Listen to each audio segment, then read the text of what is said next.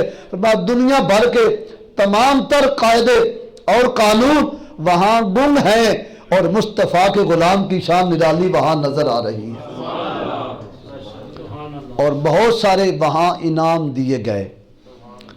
حضرت سیدنا ابو بکر صدیق رضی اللہ تعالیٰ عنہ خیر وہاں سے نکلے اور وہاں سے چل کر بخیر و عافیت، میر صاحب کو آگے لے بخیر و عافیت حضور پاک علیہ السلام مدینہ پاک پہنچ گئے، اور عشق رسالت کا یہ غلبہ حضرت ابو بکر صدیق رضی اللہ تعالی عنہ پر یوں نظر آنے لگا کہ جب مدینہ شریف قریب آیا تو آنے والے دوستوں کو پتہ نہیں چلتا کہ نبی پاک علیہ السلام کون ہیں اور حضرت ابو بکر صدیق کون ہیں، حالانکہ زمانہ جانتا ہے کہ نبی پاک علیہ السلام اللہ کے محبوب ہیں، آخری رسول ہیں، لیکن ابو بکر صدیق نے اپنی ذات کو رسول پاک کی ذات میں اس قدر گم کر دیا اور پہچان نہیں ہوتی،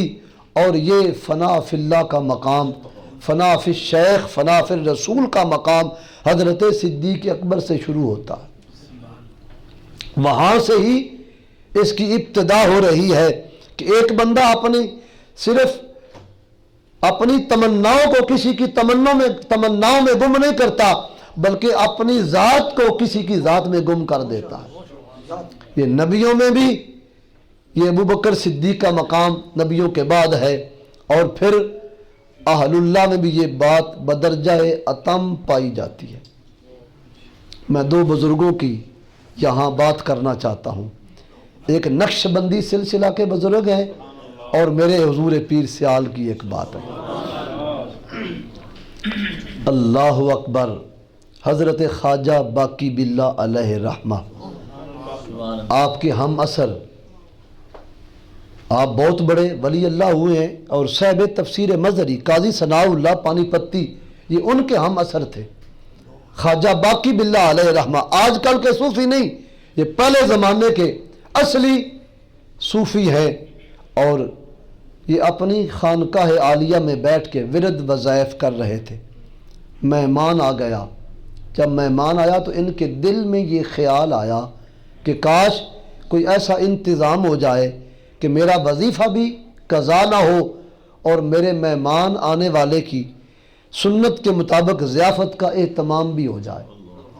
توجہ ہے، ایک وقت میں دو کام نہیں ہو سکتے، یہاں ضیافت کا اہتمام کرنا ہوگا یا وظیفہ پڑھنا ہوگا، پر ہم نے پڑھا ہے کتابوں میں اللہ کے ولیوں کے دل میں جو خیال بھی آئے نا، اللہ اس کے انتظامات فرما دیتا ہے۔ خواجہ باقی باللہ کے دل میں یہ خیال، یہ سوچ کتنی اچھی ہے کہ اگر آپ قرآن پڑھ رہے ہیں یا درود شریف پڑھ رہے ہیں تو آپ کا یہ دل کرے کہ میرا درود شریف بھی قضا نہ ہو، میرا کام بھی چل جائے۔ یہ کسی کو یہ سوچ بھی آتی ہے، یہ ایسے نہیں آتی، جب کرم کے دروازے کھلتے ہیں تو پھر اس طرح کی سوچیں شروع ہو جاتی ہیں۔ خواجہ باقی باللہ علیہ رحمہ ادھر سوچا، پاس ہی ایک نان بائی تندور والا تھا، اس نے اپنے آپ ہی، کسی نے کہا نہیں، از خود اپنی طرف سے اچھی طرح کھانا تیار کیا، اس کو ٹرے میں رکھا، اوپر دسترخوان ڈال کے اس مہمان کی ضیافت کر دی۔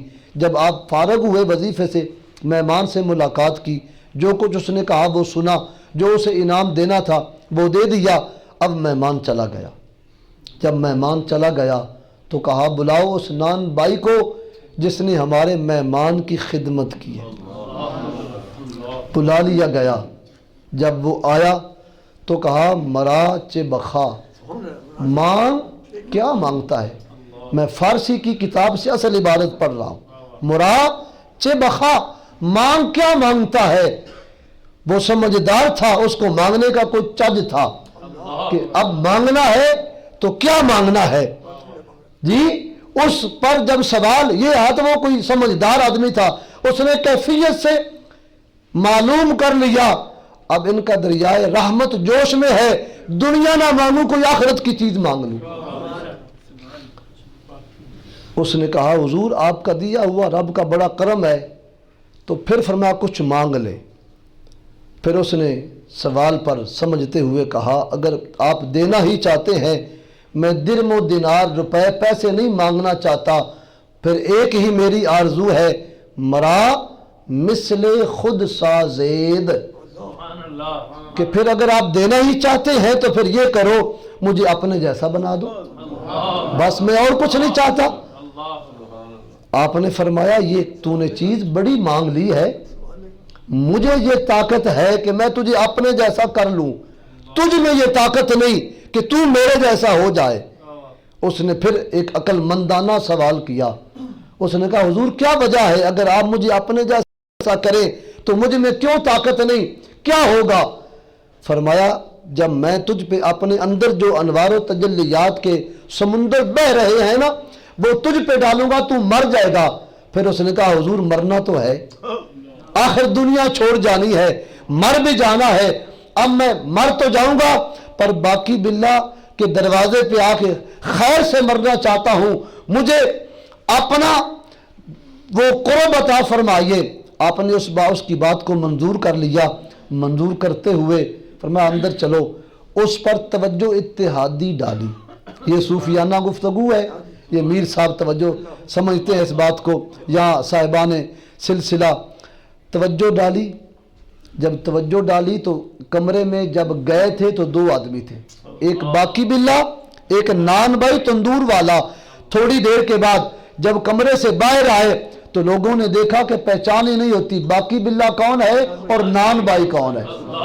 اب میں سمجھانا چاہتا ہوں بھائی، جب پچھلے زمانے میں 500-600 سال بعد اللہ کے ولیوں میں سے ایک ولی کو رب نے یہ طاقت دی ہے کہ وہ اپنی خدمت کرنے والے ایک بندے پہ اتنا کرم کرے کہ اپنا حال اس کو عطا کر دے، پھر غور کرو نبیوں کے سردار 3 دن 3 راتیں غار میں رہے، جناب اسماء بنت ابی بکر صدیق رات کی تاریکی میں مکے سے کھانا بنا کے حضرت نبی پاک علیہ السلام کو پیش کرتی رہی۔ نبی پاک علیہ السلام نے ابو بکر کو کتنا اپنے رنگ میں رنگا ہوگا۔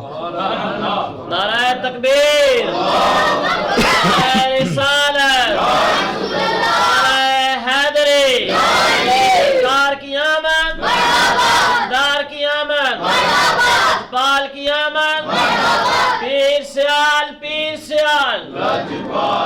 اگر اللہ کا ایک ولی اپنے مہمان کو کوئی روٹی دے جائے تو اس کے لیے اتنا کرم فرمائے، اللہ کا ایک ولی خود نہیں کھایا مہمان نے کھایا ہے تو اس پر اتنا کرم فرمایا کہ کمرے میں لے گئے، جب کمرے سے نکلے تو پہچان نہیں ہو رہی تھی، صرف اتنا پتہ چلتا تھا کہ جو پرانے باقی باللہ ہیں ان کے ہوش و حواس ٹھیک ہیں اور جو نئے نئے باقی باللہ بنے ہیں وہ مدہوش ہیں، بس اتنا پتہ 3 دن وہ زندہ رہے۔ 3 دن کے بعد ان کا انتقال ہوا۔ علماء نے لکھا ہے کمرے میں جانے سے پہلے وہ نان بھائی تھے، جب کمرے سے نکلے تو ان کا روحانی وہی سٹیٹس وہی معیار تھا جو حضرت باقی باللہ کا تھا۔ اب سمجھئے یہ تو مہمان کو روٹی دی گئی، اب غار میں حضرت ابو بکر صدیق کی صاحبزادی رات کی تاریکی میں اپنے گھر میں کھانا بنا کے ہر رات 3 راتیں حضور پاک علیہ السلام کو کھانا پیش کرتی رہیں۔ اگر مہمان کو دیا جائے تو یہ اتنی کرم نوازی فرماتے ہیں، تو جب ان کی اپنی خدمت کی جائے تو پھر یہ کتنا کرم چڑھاتے ہوں گے۔ اس کا اثر حضور پاک علیہ السلام جب غار سے نکل کے مدینہ پاک پہنچے تو وہاں کے لوگوں نے دیکھا کہ معرفت الہی کا وہ نقشہ جو نبی پاک علیہ السلام کو حاصل تھا، حضور پاک نے اپنی خداداد رحمتوں اور خداداد برکتوں میں سے حضرت صدیق اکبر کو بھی رنگ دیا تھا۔ اب سنتے ہیں پیر سیال کا تذکرہ۔ اللہ اکبر، حضور خواجہ خواجگان بڑے پیر سیال شمس العارفین سیالوی علیہ رحمہ، آپ چونکہ پیر پٹھان کے مرید تھے، وہاں سے ہی جاگ لگی، خلافت ملی۔ پیر پٹھان کے وصال کے بعد حضرت خواجہ شمس العارفین سیالوی علیہ رحمہ آپ جب توسا شریف تشریف لے گئے نا پیر پٹھان کے یہاں، تو جن لوگوں نے پیر سیال کو دیکھا ہوا نہیں تھا انہوں نے جا کے لنگر خانے میں یہ خبر عام کر دی کہ پیر پٹھان تو زندہ ہیں، وضو کر رہے ہیں تالاب پر۔ پیر پٹھان تو زندہ ہیں، وضو کر رہے ہیں تالاب پر۔ لوگ دوڑے کہ پیر پٹھان آ گئے۔ جب دیکھا تو جو لوگ جانتے تھے انہوں نے کہا کہ پیر پٹھان نہیں، یہ سیال شریف سے آئے ہوئے حضور پیر سیال ہیں۔ تو پیر سیال علیہ رحمہ اپنی آخری زندگی کے حصے میں بالکل وہی نقشہ اور وہی سب کچھ تھا جو پیر پٹھان کے پاس تھا۔ یہ روحانیت کا غلبہ آتا رہتا ہے۔ حضرت سیدنا ابو بکر صدیق رضی اللہ تعالی عنہ کی ایک اور اس اعتبار سے انفرادی شان سنیے۔ مشکات شریف میں یہ حدیث پاک آتی ہے۔ حضرت ام المومنین عائشہ صدیقہ رضی اللہ تعالی عنہ روایت کرتی ہیں، فرماتے ہیں حضور پاک علیہ السلام میرے حجرہ پاک کے سین میں تشریف فرما تھے اور میری گود میں نبی پاک علیہ السلام کا سر انور تھا۔ میں نے آسمان پر دیکھا کہ چاند نہیں ابھی طلوع ہوا، ستاروں سے آسمان جگمگ کر رہا ہے۔ کبھی آپ دیکھنا جب مطلع صاف ہو، بادل نہ ہو، تو آسمان پر رات کی تاریکی میں وہ ستارے جگمگ کر رہے ہوں تو کیسا حسین منظر ہوتا ہے۔ حضرت ام المومنین کہتے ہیں میں نے آسمان کی طرف دیکھا تو مجھے وہ سما بڑا پسند آیا، پھر میں آسمان کو دیکھتی پھر حضور پاک کو دیکھتی۔ جب 2 بار یا 3 بار ایسے ہوا نا تو میرے دل میں ایک خیال آ گیا، وہ خیال پھر زبان پہ لائی۔ حضور پاک علیہ السلام سے پوچھا یا رسول اللہ بتائیے آپ کی پوری امت میں کوئی ایسا نیک آدمی ہے، یہ لفظ قابل غور ہے، کوئی ایسا نیک آدمی ہے جس کی نیکیاں آسمانوں کے ستاروں کے برابر ہوں؟ نیکیاں نیک کی ہوتی ہیں نا جی، بد کی تو نیکیاں نہیں نہ ہوتی۔ میں کچھ کہہ رہا ہوں عقیدے کی بات جی، کوئی ایسا نیک آدمی جس کی نیکیاں آسمان کے ستاروں کے برابر۔ حضور پاک علیہ السلام نے ارشاد فرمایا قالا نعم یا عائشہ، میری امت میں ہے ایک آدمی ایسا جس کی نیکیاں آسمانوں کے ستاروں کے برابر ہیں۔ آسمانوں جمع کا صیغہ 7 آسمان ہیں، اور مفتی احمد یار خان نے لکھا پہلے آسمان سے دوسرا آسمان بڑا ہے، دوسرے سے پھر تیسرا بڑا ہے۔ ہر آسمان پر ستارے ہیں، کچھ موٹے ہیں کچھ باریک ہیں، خوردبین سے بھی نظر نہیں آتے۔ تو ام المومنین نے یہ سوال کیا کہ سب آسمانوں پر ستارے ہیں اور کوئی آپ کی امت میں ایسا بندہ ہے جس کی نیکیاں آسمانوں کے ستاروں کے برابر ہوں؟